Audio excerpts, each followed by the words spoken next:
Okay, so today I wanted to cover about 20 slides within this lecture on the correct approach to punctuation. As the semester progresses, we're going to have to try to sharpen our punctuation. There are even many questions you might have. You can always ask me uh, how to apply some of these, different glyphs in terms of punctuation, writing it, using it, and applying it in the proper way. There'll be some that we're going to go over today that you're simply not going to use this semester, so that's up to you. So the correct approach to punctuation. So one of the most common things we're going to use is the comma, right? It's used to aid in clarity and to join two independent clauses. So when we think about independent clauses, just think about complete sentences. That's all it really means. Joining two complete sentences with a coordinating conjunction. Uh, they set off introductory phrases instead of a series. So a series is simply just listing things. They also used to separate independent and dependent clauses. So separating a full sentence from an incomplete sentence. And finally, as we see here, they're used to apply what's called the Oxford comma, and that's typically a list, and we're looking at an example of that in a moment. So just looking at these examples, I enjoyed the singers, and I love the dancers. So there's two full sentences you're joining with an and a comma before it. You also use a comma at the beginning of the performance. At the beginning of the performance, two dancers appeared from behind the curtain. So this is a dependent clause at the beginning of the performance. It's an incomplete sentence, and we're joining it with a complete sentence, which is proper. The third example is even though the auditorium was packed, the audience remained silent. That's the same thing. Even though the auditorium was packed is an incomplete sentence, and we're joining it with a complete sentence. The audience remained silent. And finally, I had eggs, toast, and orange juice. So we're used to this comma right after eggs. I had eggs, toast, and orange juice. But in the application of the Oxford comma, you're placing the second comma after toast. Commas can also be used to note an interjection in a sentence. So, for example, the criminal said the judge was an idiot. And the second example, the criminal said the judge was an idiot. So this middle example, the said the judge, flanked by two commas, right? That's extra information we don't necessarily need, right? We could throw that out and the sentence still makes sense. The criminal was an idiot. But for clarity's sake, we're including it, right? Then it needs commas. It's called an aside. And the third example, the criminal is speaking in the first sentence, the judge is speaking in the second. Indicator comma we might use this semester, especially when we get to if we incorporate dialogue within our personal essay, or later on, if we're directly quoting individuals in our later essays.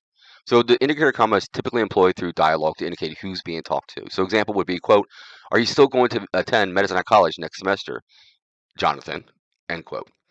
So it indicates who we're talking to. We're talking to Jonathan, and it just tells us that. The apostrophes are used to mark possession and to mark contraction. They can also be used to denote a quotation mark in material that is already being quoted. So the examples would be, it was James's car that the drunk driver hit. So we know that it's James has ownership by using that apostrophe over that car. Second example, quote, James said, if you come any closer, I'll call the police, end quote, then double quote. So quoting within a quote. And then finally, the contraction, using it to take the place of letters in a word. Ain't any word, ain't going to use it. So we know with an ain't, obviously we don't use that in academic writing, but it's a good example of where we take out letters. The O for am not is missing, so therefore we use the apostrophe to show it's missing. Quotation marks. We definitely use quotation marks this semester within our academic writing, right? Because we're going to directly quote someone, or we might include dialogue within our personal essay, and that's completely up to you. But they're used to inform a reader either of something that has spoken or something that is being directly copied from another work. So direct quotes. Quotes should also be placed around a word if it is used in a specific context or otherwise bears special attention. So think about air quotes. In informal application, quotation marks can also be used to denote something that is ironic. There you go. That's the air quote one as well. So Lydia said, quote, is this my prom dress, end quote. So just directly quoting someone.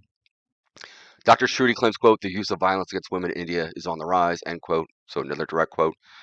You can also use, instead of a comma here for Lydia said, right, and Dr. Shruti claims, you can also use a colon. It's perfectly permissible instead of a comma to set up a direct quote. And the last one, Logan is a nice person. So it's being ironic. Logan is not a nice person. Those air quotes. So what we're something two types of punctuation we're probably highly familiar with and have used in the past is question mark and exclamation mark. So question and exclamation marks are used to denote interrogative and exclamatory sentences. So to question, right, is interrogative, and to exclaim, right, aloud is the uh, exclamation mark. They should be used with great economy, meaning not a lot within academic writing. You can use them when you incorporate dialogue within your personal essay. But when we get to writing our more academic essays, the expository, the argumentative, and the research, we're going to use these a lot less. Hyphens are used commonly to pair compound words. So typically they're adjectives, compound adjectives. So throwaway road, high-speed chase, merry-go-round ride, user-friendly program. So used as a compound adjective. Um, so if we see here that high speed is modifying chase, right? We know adjectives modify. So once it modifies a word, then we have to hyphenate it. Here's the modern language association note: use hyphens with numeric age when used as a compound adjective. So the example is she is a 7-year-old girl. So 7-year-old is modifying who this girl is, right? So therefore it has to have the hyphens separating the 7, the year, and the old. A little bit different from hyphens, even though they kind of look the same, is are dashes. Um, they're generally not in common use, but denote a tangent within a thought. So the sentence is taken a different direction at the end typically. There are two kinds of dashes, an N dash and an M dash. N dashes essentially are the same symbol as hyphens, but fill a different purpose. Think range of numbers. Um, so if we're saying he read chapters 6 through 10, right? Instead of using the word through, we would use the N dash, that hyphen in the middle. M dashes are longer. An easy way to remember is that an N dash is the length of an N, and the M dash is the length of an M in typesetting when they were originally created a long time ago when we were using printing presses. Example of an M dash: I think that my dog is a genius, and then it takes a turn at the end of the sentence. But doesn't everybody think that pet is? Dashes are also able to substitute, just reading from this bullet point, for commas and semicolons in the right situation. So that the note at the very end of this slide, dashes can either connect to the surrounding words or be separated by a space. If we look right here in this example for the M dash, you can see it's separated by a space. That's up to you if you use this, if you want to include the space or not. So we're definitely going to employ parentheses this semester, maybe brackets for clarification within a sentence, within a quote rather, and most likely not going to use braces. But we are going to use parentheses when we get to our second essay this semester, the expository, because we're going to have to go out there and find sources, and we're going to have to integrate those sources into our essay, and that's going to have be cited in an in-text citation. That's when we're going to use the parentheses. So parentheses also note non-essential information that could be skipped without altering the meaning of the sentence. Brackets most commonly employed in academic writing within a quotation where the writer is omitting or explaining something. And braces, finally, are used quite rarely and are employed to essentially make a list within a list. So example would be Cora, the woman who lives down the street from Jane, works as a paralegal. We could take everything that's inside the parentheses and throw it out, and the sentence should still make sense. Cora works as a paralegal, so it's still a full sentence, right? Second example, Professor Brown claims, quote, she, the novel's central character, is an example of a strong African American woman, end quote. So this is using brackets to seek clarification, right? To give us more precise information about who this she is. The third example: before I go on vacation, I need to pack my bags, which include clothes, toiletries, and shoes, unplug the TV, and close all the windows. And so it's a list within a list. Ellipses that include 3 dots, and then ellipses at the end of a sentence, which include 4.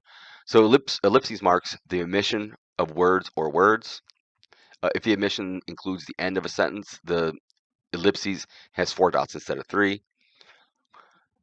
So if you were to wanted to quote in our second essay, the expository, we went out there, you read an article, or you read a paragraph, and it's a really long paragraph, and you want to quote from the beginning of the paragraph, and you want to quote from the end of the paragraph, and you don't want to include anything in the middle, right? Because it has nothing to do with your essay. Then you would connect those two direct quotes with ellipses.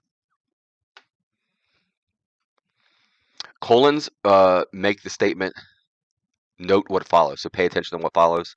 Whatever information that follows, the colon must in some way explain, prove, or describe whatever came before it. So it's a ratio in that way. So think about time. If you look at the numerals, it's 3, 10 o'clock, right? You see the ratio between 3, which is the hour, and then 10, which is the minutes. It's a comparison. Um, to properly employ a colon, ensure that the clause, so the sentence that precedes the mark, is able to stand on its own. Because whatever comes before the colon must be a complete sentence. Your writing after the colon is not required to be. So, such as a list. So, examples here would be the judge said to the defendant, quote, or sorry, colon, and then quote, "You're out of order, sir," end quote. So, it's setting up dialogue in that example. In the second example, the bridge keeper asked me 3 questions. So, setting up the list. What is your name? What is your quest? And what is your favorite color? And also, we can note here the use of the last comma, which of course is the colon or the Oxford comma. Well, I think it's a better way to use in a list is use an Oxford comma at the end before the very last thing that you list. Semicolon can be used to join 2 related main clauses, so 2 complete sentences, right? 2 independent clauses, right? You're joining together, but they have to be related, typically. So James left a mess at his desk after he left work. Sarah had to clean it up. So those are 2 full sentences, and they're related. They have a connection to each other. Another way to employ a semicolon is to join 2 related main sentences is to include a conjunction adverb, such as however, moreover, nevertheless, furthermore, consequently, or thus. Note too that an adverb, you can notice an adverb, it typically ends in ly. Obviously, thus breaks that rule, but most of them do end in ly. Conjunctive adverbs can also be used with a comma. So, example would be James left a mess at his desk after he left work. Consequently, Sarah had to clean it up. The simplest way to deal with 2 independent main clauses is to make 2 sentences, right? We could just break those up into 2 sentences as opposed to joining them together. And one of the most, look at the last bullet point here, one of the most common applications of semicolons is a substitute for commas in a list which commas are required for the things listed. So example would be, it's as easy as ABC, 1, 2, 3, do, re, mi. So this will become important. In academic writing, we typically try to adopt and employ active voice versus passive voice. So active voice, the subject of the sentence performs the action expressed by the verb. I will always remember my first trip abroad. Passive voice would be an action that's performed upon the subject of the sentence. My first trip abroad will always be remembered by me. Other examples include of active voice, Barbara bought eggs at the store. Number 2, Julie won an award. And number 3, the professor offered the students extra credit on the test. Examples of those say sentences, but rearranged to be passive would be 1, eggs were bought by Barbara at the store. 2, an award was won by Julie. And 3, extra credit was offered on the test. So we try to stay in the realm of active voice and try to use it in most of our academic writing. So our essays that we write this semester. Use it too as when you want to be clear. Example, they told stories, as opposed to the passive voice would be stories were told. When you want to be concise. So example would be Michaela runs across country, as opposed to passive voice would be cross country is run by Michaela. So you can see the first one is more active because Michaela is actually doing the action. Using active voice helps provide clarity in writing and cuts back on wordiness, which is particularly important when the sentence is already lengthy. And that's important this semester in all our writing, is to provide clarity in our writing and to write with less wordiness, to say the most in the most concise amount of space within our essays. It's called compression. When to use passive voice?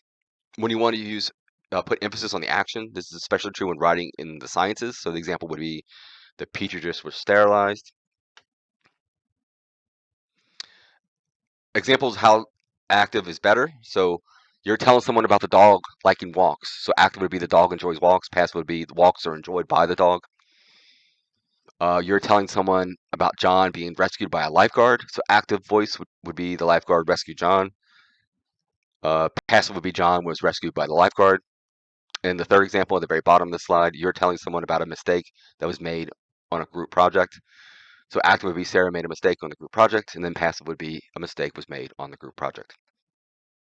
So try to stay within the realm of active voice. Comma splices. 2 sentences. So this is a common error that we have to try to avoid.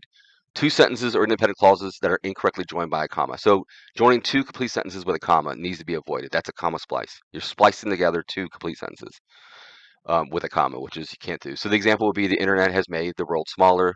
You can meet people from anywhere. Those are two complete sentences, two independent clauses that are joined by a comma. So we can't do that. You got to revise it and somehow either start a new sentence with you can meet people from anywhere, join it with a semicolon, or use a coordinating conjunction such as and, but, or. So here there's what I just mentioned, but in more detail of how to revise comma splices, how to fix them. Use a comma in a coordinating conjunction such as and, or, for, nor, so, yet, but. So the example would be the internet has made the world smaller so you can meet people from anywhere. Use a semicolon, right, to join two complete sentences. The example would be the internet has made the world smaller. You can meet people from anywhere.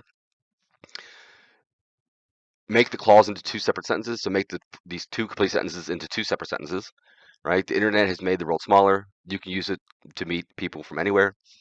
Or simply revise the sentence. The internet has made the world smaller, making it possible to meet people from anywhere. So avoid comma splices. We also need to avoid what's called a run-on sentence. A run-on sentence occurs when two or more independent clauses are joined, or sorry, not joined correctly. Independent clause is a group of words that can stand alone on its own. It's a sentence, a full complete sentence. As in, the dog runs.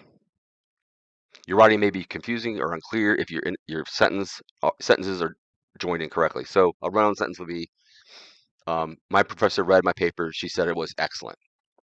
Right? Those are two complete sentences. The professor read my paper. Right? It's a complete sentence. It's an independent clause that can stand on its own. And said it was excellent. It's a complete sentence as well. So we need to figure out not how to revise this so it's not a run-on sentence. And you can use a semicolon here to join these two complete sentences between paper and she. You can start a new sentence with she, right? Or you can use a comma and an and. My professor read my paper, and comma, and she said it was excellent. Okay, so these are important to sort of review this semester. As the semester progresses, hopefully we'll get better at wielding and using and applying these various types of punctuation. So that our essays become better and better this semester. Okay, so as always, email me if you have any questions. Bye.